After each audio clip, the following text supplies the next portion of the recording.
America just lost a piece of history and witnessed to one of the worst acts of racial violence that this country has ever committed. And that's saying a lot. The 111-year-old survivor of the Tulsa Race Massacre passed away recently. And white people, if you've never heard of the Tulsa Massacre, that's not an accident. A lot of white Americans were never taught this on purpose. So here's what you need to know. In 1921, Tulsa, Oklahoma had a thriving black neighborhood called Greenwood, also known as Black Wall Street. Black-owned businesses, doctors, lawyers, restaurants, movie theaters. Generational wealth was being built only 60 years after slavery was abolished. Then on May 31st, a white mob, supported by police, city officials, and even private planes, burned it to the ground. They bombed the neighborhoods from the air.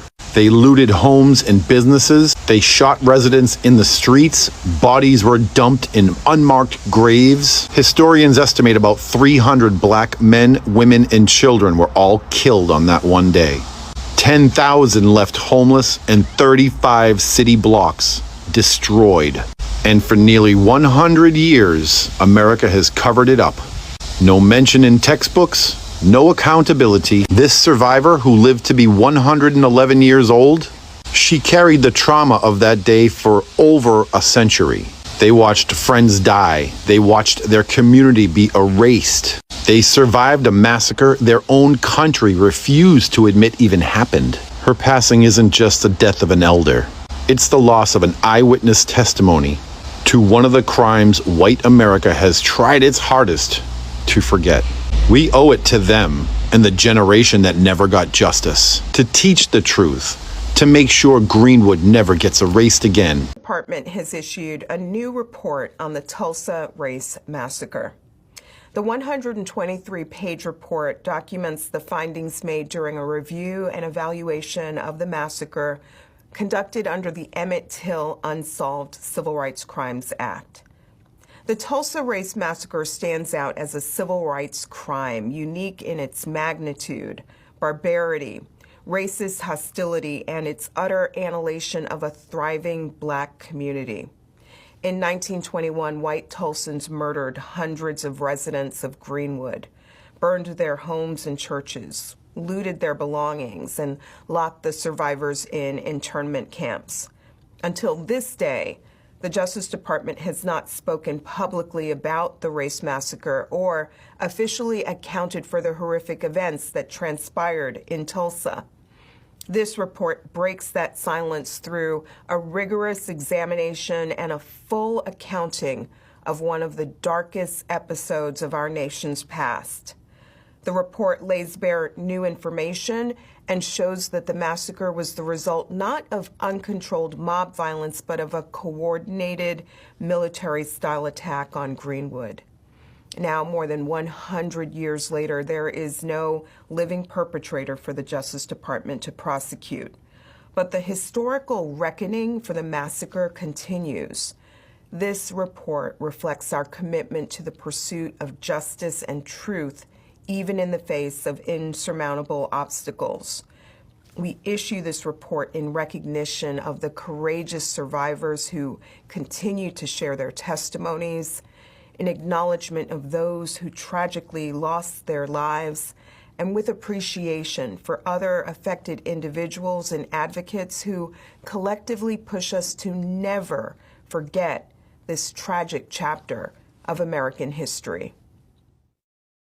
By the 1900s, the Greenwood District in Tulsa was a thriving black community. It was known as Black Wall Street. This black prosperity attracted the attention of envious white residents. In 1921, Dick Rowland, a black teenager, was accused of assaulting a white girl when he tripped while entering an elevator. A store clerk called to report the assault, even though the girl did not want to press charges. Calls for Rowland to be lynched soon spread, so a group of black men, including World War I veterans, showed up to protect him. A firefight broke out and mob violence exploded. White supremacists rampaged through Greenwood, killing black men and looting and burning homes and stores. They even used airplanes to drop bombs. This was state-sanctioned terrorism, and the results were devastating. It was one of the deadliest incidents of racial violence in American history. It deserves to be taught in our history classes. Welcome back to the Freedom Room, where we uncover the stories that history often leaves behind. Today we'll be revisiting Black Wall Street, but not to focus only on the devastating events of the 1921 Tulsa Race Massacre. Instead, we'll ask a different question. What happened after the flames died down? More than 35 cities blocks of the thriving Greenwood District were destroyed. Hundreds of Black-owned businesses were lost. Thousands of people were left homeless, and countless families saw generations of hard work disappear overnight. Yet, despite unimaginable loss, many survivors refused to surrender. They chose to rebuild what others believed was gone forever. Why did they stay? How did they recover without meaningful compensation? And why is the story becoming increasingly irrelevant in 2026? Before we discuss these questions, let's watch some clips together. Pay close attention because when we return, we'll uncover the remarkable story that unfolded after one of America's darkest chapters. Stay tuned to the Freedom Room. Tulsa, Oklahoma, 1921. A thriving Black community known as Greenwood, nicknamed Black Wall Street, was one of the wealthiest Black neighborhoods in America. On May 31st, a false accusation against a young Black man lit the spark. White mobs, backed by local officials, descended on Greenwood. For 2 days, violence raged, homes were looted, businesses were burned, airplanes dropped firebombs from above. By the time it was over, 35 city blocks were destroyed. Hundreds were killed, thousands were left homeless. The massacre was covered up for decades. History books erased it. Survivors were silenced. Generations of wealth were stolen in a matter of hours. Only in recent years has the truth been widely acknowledged. But justice, reparations for survivors and their families, remains a fight that continues today. The Tulsa Race Massacre is more than a tragedy. It is proof of how far hate will go to destroy Black progress. And it asks us, how many stories like this were buried, hidden in the headlines? An entire Black city was bombed from the air in America in 1921, and it was erased for 75 years. Greenwood, Oklahoma, called Black Wall Street, was the wealthiest Black community in the country. In 18 hours, it was burned to the ground. Survivors were told to stay quiet. Records were sealed. It didn't appear in Oklahoma textbooks until 2000. Follow American Paper Trail. Some stories aren't lost, they're hidden. We find them. In Black Wall Street. In 1921, the wealthiest Black community in America was bombed from the air by its own government. Drop Tulsa in the comments if you've heard this story. Follow because it gets worse. Greenwood District in Tulsa, Oklahoma. Black doctors, Black lawyers, Black-owned banks and hotels. They called it Black Wall Street. On May 31st, a Black teenager was accused of assaulting a white woman in an elevator. He didn't. But white mobs didn't care. They deputized white rioters, gave them badges and guns. Then came the planes. Private aircraft dropped firebombs on homes and businesses. Over 35 blocks destroyed. 300 people dead. Some estimates say 800. Survivors were rounded up and held in internment camps. Thousands of Black residents were arrested for their own protection. Insurance companies refused to pay out. The city buried the massacre. Literally, mass graves were covered up. It wasn't in textbooks until the 1990s. Descendants are still fighting for reparations today. The case is still in court. Comment if you learned this outside of school. This is exactly why they don't want history taught honestly. The headline of Greenwood, the headline of Black Wall Street, should not be the burning. If you don't know, Black Wall Street, just 56 years after the abolition of chattel slavery, with no inherited capital, no political power, no international support, and operating completely inside of a very hostile host so-called civilization at the peak of its flagrant racist hubris. SubhanAllah, Black Americans built a fully functional, fully autonomous economic district in Tulsa, Oklahoma. Banks, hotels, theaters, doctors' offices, law firms, newspapers, schools, a community where the dollar circulated in that community at least 36 times before leaving that community. Generational wealth was being assembled in real time, in one generation from nothing. That's what Greenwood was. That's what Black Wall Street was. The headline of Greenwood, the headline of Black Wall Street should not be the burning. The headline of Greenwood should be the building. You understand me? The white power structure burned it down because they couldn't tolerate it. Why? Because it was working. The burning is the proof that what your great-grandparents had built was working, was successful, and that the white power structure couldn't do anything about it but attack it, but tear it down. But that's their failure, not your failure. In that story, there's nothing but success from the African-American side. The Tulsa Race Massacre was not just one tragic event. It was a message, a warning, and a system doing exactly what it was built to do. Greenwood, Tulsa, in 1921, they called it Black Wall Street because it was thriving. Over 10,000 Black residents, dozens of Black-owned businesses, movie theaters, schools, doctors, lawyers, banks, you name it. It wasn't luck. It was legacy, built by people who were only a few generations removed from slavery. They made this happen despite Jim Crow, despite segregation, despite the white violence. That scared people more than anything else because that success, that independence, it threatened white supremacy. So when a white teenage girl accused a Black teenage boy of assault in an elevator with no evidence, just fear, white mobs used it as an excuse. But it wasn't chaotic. It was coordinated. They deputized the mobs by local law enforcement. They burned 35 city blocks. Planes dropped firebombs from the sky. Over 300 people were killed. Thousands were left homeless. The state did nothing. Survivors were put into internment camps here in America. Insurance companies refused to pay out claims. No one was arrested and no one was held accountable. But in June of 2025, something finally changed. Tulsa's mayor, Monroe Nichols, announced a $105 million charitable trust called the Road to Repair. It's not a direct payment, but it is public acknowledgement that what happened was economic warfare, not just violence. Two survivors, Leslie Benningfield Randall, age 110, and Viola Fletcher, age 111, stood there to witness it, still waiting, still remembering, still asking for justice. So say their names, because history isn't just dates and damage. It's people, and they deserve to be remembered, not just for what they survived, but for refusing to let the world forget.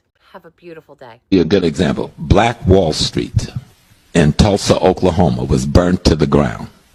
What most people don't know is that the black people of that community went to the courts, went to the Oklahoma Supreme Court. It went to the U.S. Supreme Court, and guess what? They won most of the cases against the whites of Oklahoma. And guess what they did? They built Black Wall Street, Greenwood, back better than before it was burnt down. Nobody talks about that. A lot of people don't know that, right? I've been out there with them. I've marched through the streets with that community.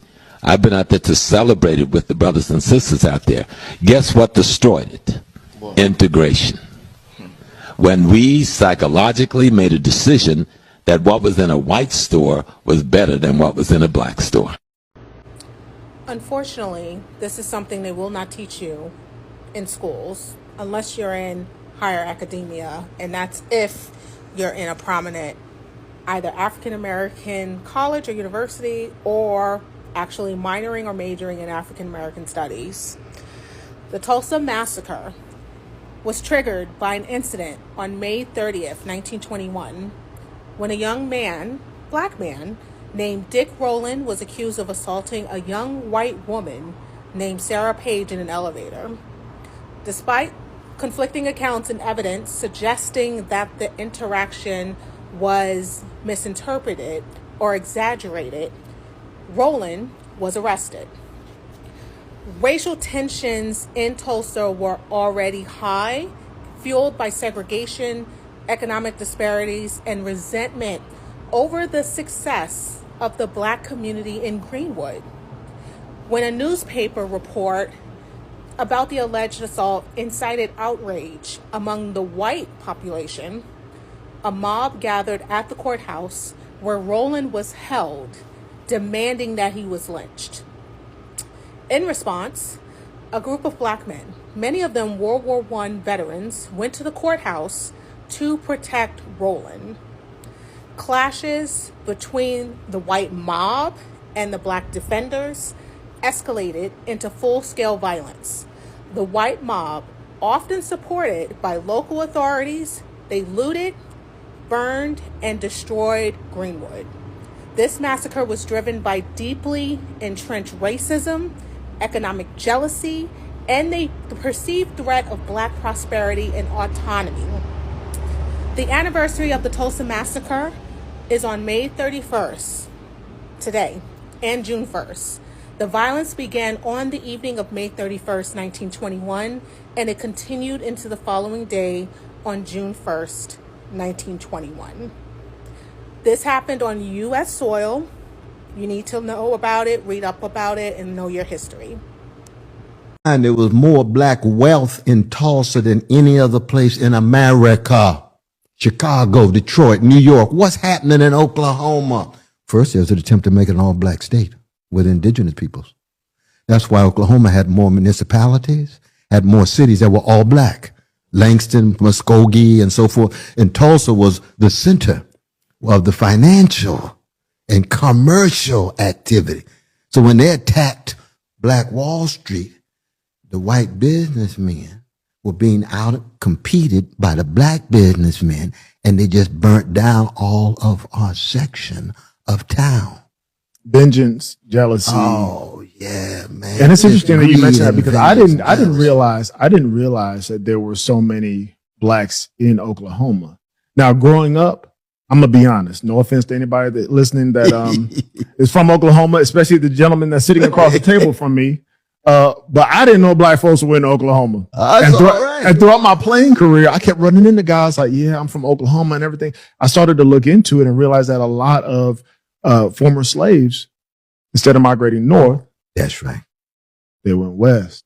Absolutely right, my yeah, brother. Absolutely. Gentrification did not replace redlining. In a lot of places, it just cashed in on what redlining set up. And if you don't understand how these two are connected, you're missing the entire point. Here's the history they don't like to line up for you. Redlining wasn't just banks saying no loans. It was government-backed housing policy, lenders, appraisers, real estate power, all treating black and brown neighborhoods like a financial disease. And they graded neighborhoods, they coded risk, and black presence, or even proximity to black communities, was routinely treated as a reason to devalue an entire area. So what happens next? No fair mortgages, no business capital, no investment.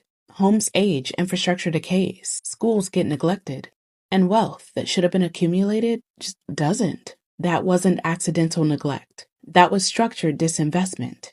Now, sit with this part, right? After decades of that disinvestment, after property values were artificially depressed, those same neighborhoods became valuable. Not because the people changed, not because the culture changed, but because investors can buy cheap, cities can rebrand, and somebody else can move in. That's when the language shifts, right? Redline neighborhoods become up and coming, revitalized urban gems, reimagined communities, same land, same street, same culture, different audience. Do you see the connection? But real talk, here's the part that genuinely irritates me. People talk about gentrification like it's just market forces, like it's neutral, like it's inevitable. Nah, it's not. It's especially profitable in the exact places redlining helped weaken. You can't separate the two, if you're being honest. Redlining lowered the cost. Gentrification extracts the value. One pushes people down. The other pushes them out. So think about how that plays out in real life. Families were denied loans to repair and improve their homes, so the houses aged. Then investors swoop in. They buy cheap. They renovate and then they sell for triple. Neighborhoods were denied basic resources for decades. Groceries, clinics, safe infrastructure. And then suddenly those same places get selective investment. Right when prices start climbing. And the culture, black and brown cultures made neighborhoods vibrant. And then suddenly that same culture is marketed as authentic, while the people who created it can no longer afford to live there. That's not progress. That is extraction with better lighting. And notice who benefits. Cities collecting higher property taxes. Newcomers who call it urban living. Meanwhile, the people who survived the worst years, they're displaced. Their rents jump. Their property taxes spike. Their communities scatter. And then they're told, well, you should have bought earlier. With what money? Denied by which bank? Under which policies? Yeah, exactly. This is why I get frustrated when people act like gentrification is a separate issue. It's not. Redlining was a setup. Gentrification is just one of the ways the payoff shows up.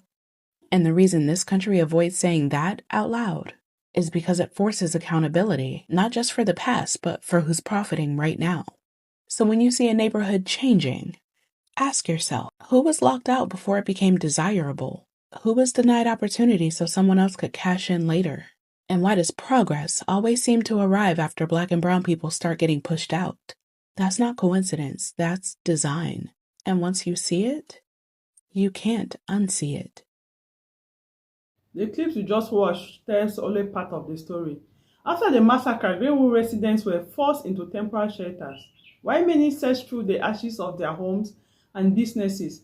Insurance companies largely refused to honor claims by classifying the destruction as a riot, leaving many families to rebuild with little or no financial support. Even so, churches became relief centers, neighborhoods helped one another, business owners reopened stores whenever they could, and within a few years, Greenwood was once again home to restaurants, hotels, medical practices, theaters, newspapers, and successful Black-owned businesses. It became a powerful symbol of determination and self-reliance, but the struggle did not end. The struggle did not end there. Decades later, urban renewal projects and highway construction cut through parts of the neighborhood, disrupting businesses and changing the community once again. This raises an important question. Was Greenwood defeated by the violence of 1921 or by the decades that followed? Some historians argue that the community's greatest victory was its remarkable recovery, while others point to the latest economic losses that could never be fully restored. What do you think? If you had lost everything your family had worked for, would you have stayed and rebuilt or started a new life somewhere else? Share your thoughts in the comment section because your perspective matters. For now, let's watch a few more clips, and when we come back, we'll reflect on why this history continues to shape conversations. This is Black History. Stay tuned to the Freedom Room. We'll be back with more commentary. The reason why Europeans fight so hard to keep Black and brown people from knowing their history is because once we know who we are, we start walking different. You know what I mean? We stop believing the lie that we were always behind, when the truth is we were ahead, way ahead. See, before Europe even had street lights or universities, the Moors, which were Black and brown Muslims from North Africa, were running Spain and Portugal. From 711 to 1492, they ruled parts of Europe nearly 800 years. They brought science and medicine and mathematics and libraries and clean water, while most of Europe was still in the Dark Ages. The Moors were doing eye surgery. They were building fountains and they were teaching astronomy. They didn't come to destroy. They came to build, and they built so well that Europe couldn't compete. So after centuries of benefiting from their brilliance, Europe turned around and erased the Moors from books. They whitewashed their faces and paintings, and they rewrote the story to make it seem like they were always in charge. But here's the truth that they don't want us to know. The Renaissance, that so-called rebirth of Europe, it was sparked by Moorish knowledge. Books and ideas passed through Spain. Europeans learned from us. And when they didn't need us anymore, they called us savages. They started calling dark skin a curse, when it used to be a color of royalty, science, and leadership.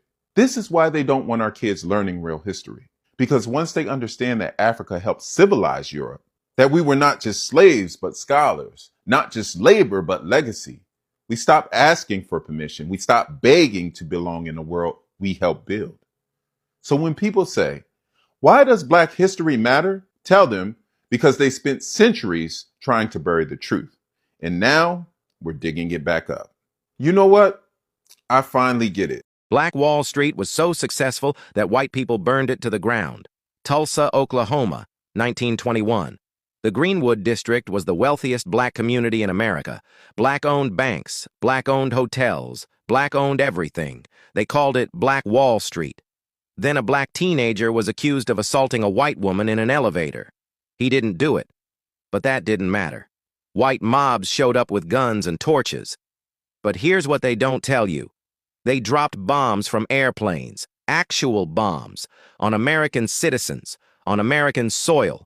Over 300 people murdered, 10,000 left homeless, 35 blocks completely destroyed. Insurance companies refused to pay out. The government refused to help rebuild. And then they erased it from history. For decades, this wasn't in textbooks. Survivors were told to never speak about it. Some people didn't even know it happened until 2020, when Watchmen put it on TV. This was 100 years ago. And most Americans still don't know. They called it Black Wall Street, but before it was burned to the ground, one man built it with 40 acres and one rule. I'm Dr. Michael H. Ford, and this is a story you need to hear. Ottawa W. Gurley was born on Christmas Day, 1868, in Huntsville, Alabama, the son of freed slaves. He taught school, worked for the U.S. Postal Service, and eventually made his way to Tulsa, Oklahoma, land that was supposed to be a fresh start for black Americans. In 1906, Gurley purchased 40 acres of land in a small district called Greenwood in North Tulsa, and he made one rule. He would empower black families by selling to them. That decision changed everything. With that single policy, Gurley forced the creation of a self-sustaining black economy. Black families bought homes, black entrepreneurs opened businesses, black doctors, lawyers, and teachers set up shop right in the neighborhood. Money that came into Greenwood stayed in Greenwood. A single dollar circulated within the community up to 100 times before ever leaving. Gurley opened a grocery store, a rooming house, and over 100 properties across the district. He became the wealthiest black man in Tulsa and used that wealth to pull others up, personally loaning money to black entrepreneurs who wanted to start businesses. By 1921, Greenwood had over 100 black-owned businesses, 2 black hospitals, and an entire class of thriving black professionals. Black Wall Street wasn't a nickname. Black Wall Street was a reality. Then on May 31st, 1921, a white mob burned it all to the ground. The Tulsa Race Massacre destroyed over 35 blocks and left thousands of black residents homeless overnight. But here's what they could never take away. O.W. Gurley proved it was possible. He built it once, and that blueprint still exists today. There's a clip going around of Donald Trump talking about how great American innovation is, and everything that he named that America invented, it was a black person that invented it. This is a nation that invented the light bulb, the telegraph, the television, the telephone, the computer chip, the smartphone, the GPS, the integrated circuit, and even the internet. Basically, we invented everything. What is left? We invented everything. Bro, black people did all that. We innovate and create everything. And so it's just par for the course of what happens with black innovation. I'm big on protecting your IP, but a lot of times you're creating and you want to be creative. But I think this is just another version of what happens when black people make something. When it comes to rock and roll music, we've invented the ice cream scoop, ice cream, the alarm. We did invent ice cream. Yeah, I found that out like a couple of The alarm system, macaroni and cheese, plasma, the hot comb. There's a list of so many inventions and creations by black people. What is left? We invented everything. Boy, if you don't... The Tulsa Race Massacre of 1921, where a predominantly black neighborhood was near enough completely destroyed by a white mob. Here's what happened. On the 30th of May 1921, a young black teenager entered an elevator. His name was Rowland, and all of a sudden, the lady that was operating the elevator, Sarah Page, screamed out loud, and Dick Rowland fled from the scene. And the next morning, the police arrested Rowland. As the day wore on and evening was approaching, a large white mob was outside the courthouse demanding that the police hand over Dick Rowland. They clearly wanted to hurt or kill Rowland, what you would have called a lynching. As the night wore on, 25 armed black men with some World War I veterans approached the courthouse and asked the sheriff if they could protect Rowland. But the sheriff turned them away. Rumours were flying around that the white mob were planning to lynch Rowland, and so 75 armed black men approached the courthouse to guard Rowland. The white mob outside the courthouse was huge at this point, around 1,500 angry, armed white men. And when the 75 armed black men approached, chaos ensued. Vastly outnumbered, the 75 black men retreated and got away. But violence was now in the air, and what happened next is a tragedy, a shameful moment in the United States history. The white mob and other white people in the area were scared that the 75 black men would get more followers and there'll be a big uprising of the black community. And so on the 1st of June, waves of white citizens and the 1,500 angry white men, armed, stormed the Greenwood District of Tulsa where the black community was living. The huge white mob that stormed that black community in Tulsa burnt down over 1,200 homes. Not just that, they burnt down hospitals, schools, libraries, churches, hotels, shops. This was a thriving black community. It was known as the Black Wall Street, and within 18 hours, the whole community was burnt down. In the aftermath of the Tulsa Race Massacre, it was believed by officials that 36 black members of that community had been murdered. But modern estimates put the death toll nearer 300. It was also concluded afterwards that Rowland didn't attack Sarah Page, the elevator operator. He just tripped and fell and landed into her, which made her scream. So it's heartbreaking to know that an accidental trip caused one of the worst race riots, race massacres in history. The mayor of Tulsa, Oklahoma, has announced a $105 million reparations package to address the impact of the Tulsa Race Massacre. Over a century has passed since the 1921 massacre, where a white mob killed hundreds of black people and burnt down 1,200 black-owned houses, businesses, a school, a hospital, a public library, and a dozen black churches in Tulsa's Greenwood neighborhood, then known as Black Wall Street. Mayor Monroe Nichols' plan, named Road to Repair, would provide descendants of the massacre with scholarships and housing help. It would also go towards improving buildings. While the harm from this egregious act of racial violence can never be undone, particularly for the survivors, it's a step in the right direction towards achieving restorative justice and addressing the ongoing impacts of the legacy of slavery in the U.S. We hope to see more cities and municipalities creating comprehensive reparation plans that are inclusive of the directly affected community. I'm a survivor of the Tulsa Race Massacre. I'm here seeking justice, and I'm asking my country to acknowledge what happened in Tulsa in 1921. The night of the massacre, I was awakened by my family. My parents and 5 siblings were there. I was told we had to leave, and that was it. I will never forget the violence of the white mob when we left our home. I still see black men being shot, black bodies lying in the street. I still smell smoke and see fire. I still see black businesses being burned. I still hear airplanes flying overhead. I hear the screams. I have lived through the massacre every day. Our country may forget this history, but I cannot. I will not.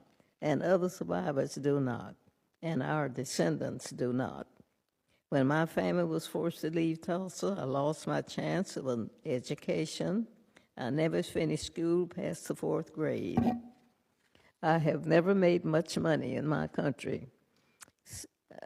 State and city took a lot from me. Despite this, I spent time supporting the war effort in the shipyards of California, but most of my life I was a domestic worker serving white families.